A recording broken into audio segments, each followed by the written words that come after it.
Sheet happens. লাইফে নানা রকমের ঘটনা ঘটতে থাকে যা আসলে সহনীয় নয় বা যা মেনে নেওয়া যায় না এবং সেগুলোকে আমরা বলি শিট হ্যাপেন্স। অন্য একটা এলাকার আকাশ দিয়ে আজকের দিনটা শুরু করলাম। ঝকঝকে একটা দিন। আমি আজকে পুরোপুরি আরাম করছি। এটা আমার একটা রিল্যাক্সড ব্লগ। আমি কিছুই করছি না। সোফার উপরে পা উঠিয়ে বসে আছি এবং বাসার চারিদিক দেখছি। শুয়ে শুয়ে আরাম করছি সোফাতে। এই চুলে কালার করার পরে আমার মুখটা অনেক বেশি ব্রাইট লাগে। যারা কোনো কিছু না করে ব্রাইট হতে চান, তাদের জন্য এই চুলের কালারটা আমি রিকমেন্ড করছি। যেটা করলে আপনার ফেসের ব্রাইটনেস বেড়ে যাবে। যদিও আমার কাছে কালো বা ফর্সা কোনো কিছুই খুব একটা ম্যাটার করে না। ভালো স্কিন হচ্ছে সবচেয়ে সুন্দর। আপনার গায়ের রং যেমনই হোক, স্কিন যদি হেলদি আর সুন্দর হয়, তাহলে আপনাকে দেখতে এমনিই ভালো লাগবে। বেশ কিছুটা সময় রেস্ট নিয়ে চলে আসলাম বারান্দাতে। গাছের আগাছা পরিষ্কার করব, গাছগুলোর অবস্থা দেখব। কারণ বেশ প্রায় 2 উইকস ধরে আমি ফের করে বেড়াচ্ছি বিভিন্ন জায়গায়। আমি নিজেই খুব রেস্টলেস, গাছ-টাছগুলোও দেখতে পাচ্ছি না এবং আমার চোখ-মুখ সব ফুলে আছে। যদি খেয়াল করে থাকেন আমার ভিডিওতে, দেখবেন আমার চোখ, মুখ সব ফোলা, ফোলা। এর কারণ হচ্ছে অতিরিক্ত টায়ার্ড হয়ে থাকা, এক্সহস্টেড হয়ে থাকা। এই কারণে আমার মুখ চোখ ফুলে আছে। কারণ সকাল থেকে রাত পর্যন্ত কোনো একটা জায়গায় বসে থাকা, সার্ভিস দেওয়া খুবই কষ্টকর একটা ব্যাপার। একদম রেস্ট ছাড়া। অনেক সময় ঘন্টাখানেক দাঁড়িয়েও থাকতে হয়। ক্যাকটাসের গাছগুলো থেকে আগাছা পরিষ্কার করে গাছগুলোর অবস্থা দেখে নিচ্ছি। আমার রুমে কি করবা তুমি? এই পাতাগুলো আমি শুকিয়ে নিয়েছি। তো দেখতে মনে হচ্ছে পুরো ড্রাই ফ্লাওয়ারের মতো, যেটা আমি কিনেছি কোনোখান থেকে।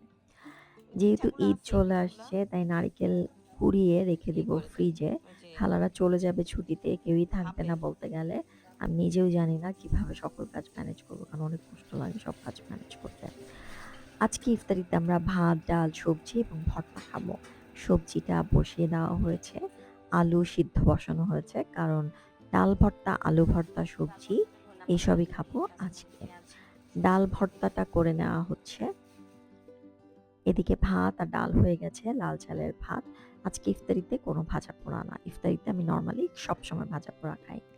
বাসার ড্রয়ারগুলো বেশ অগোছালো হয়ে আছে। সেই ড্রয়ারগুলোকে গোছানোর কাজ করছি। আমার প্রত্যেকটা জিনিস টিপটপ গুছিয়ে রাখতে ভালো লাগে।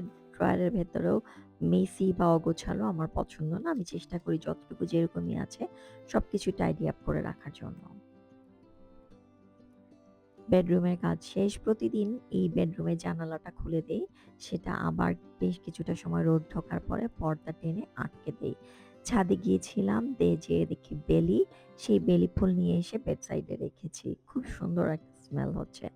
এদিকে আমাদের সাহেব বাবাজি সকাল থেকে উঠেই বসে গেছেন ট্যাবে। স্কুল বন্ধ, তাকে দিয়ে আর কোনো কিছুই করানো যাচ্ছে না। গাছে পানি দিব বলে ছোট্ট এই আম কি বলবো স্টিলের মাগটাতে করে অল্প, অল্প করে পানি দিচ্ছি। এগুলো যেহেতু ঘরে থাকে, রোদে বের করা হয় না, সেজন্য এগুলোতে পানির পরিমাণ কম দেয়া হয়।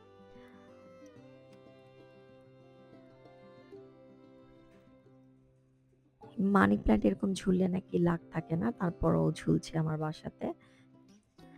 লাক আছে না নাই বলতে পারবো না। তবে আল্লাহ আমার প্রতি সবসময় অনেক সদয়। তার একটি হাত আমার মাথায় সবসময় আছে ছোটবেলা থেকে। উনি অনেক আমাকে কি বলবো? অনেক ভালোবাসেন। আমার জীবনটা অনেক সুন্দর গোছানো এবং আলহামদুলিল্লাহ অনেক ভালো। শুধুমাত্র উনার জন্যই। আজকে যত স্ট্রাগল পার হয়ে আমি এরকম এসেছি বা এরকমভাবে দাঁড়াতে পারছি, আমার সকল কষ্ট, সকল স্ট্রাগল সবকিছুই আসলে আমাকে শেপ আপ করেছে। এরপর এই এই কি বলবো এগুলোকে কি বলে আসলে এই বাটিগুলোর মধ্যে বলেন পানি দিচ্ছি। কারণ প্রতিদিনই আমি এগুলোতে পানি দেই এবং তারপর হচ্ছে এই ধরনের এসেনশিয়াল অয়েল গুলো দিয়ে দিই।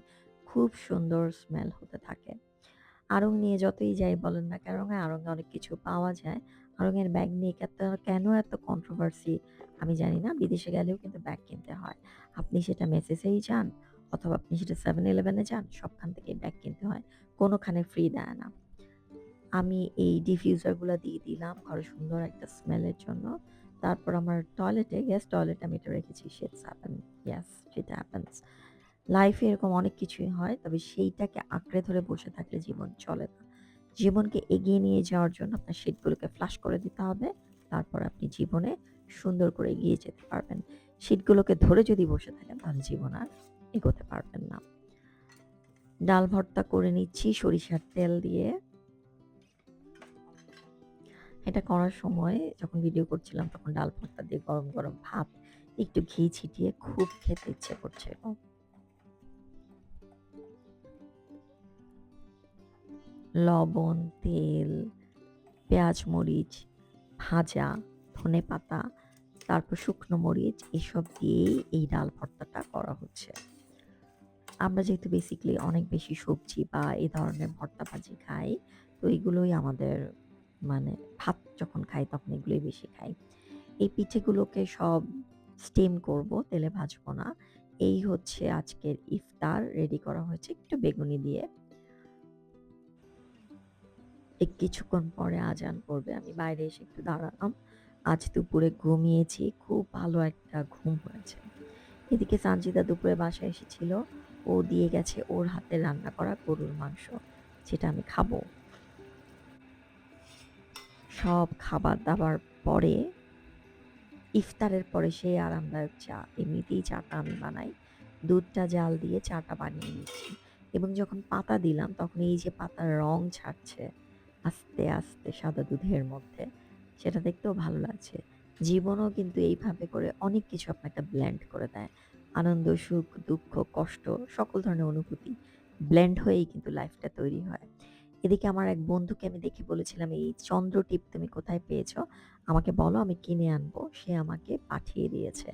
আমি সত্যি মানুষের ভালোবাসায় এতটা সিক্ত থাকি, মানুষ এত ভালোবাসে। নানা ধরনের উপহার আমি সারা বছর জুড়ে পেতে থাকি। আমার ভালো লাগে মানুষের এই ভালোবাসা।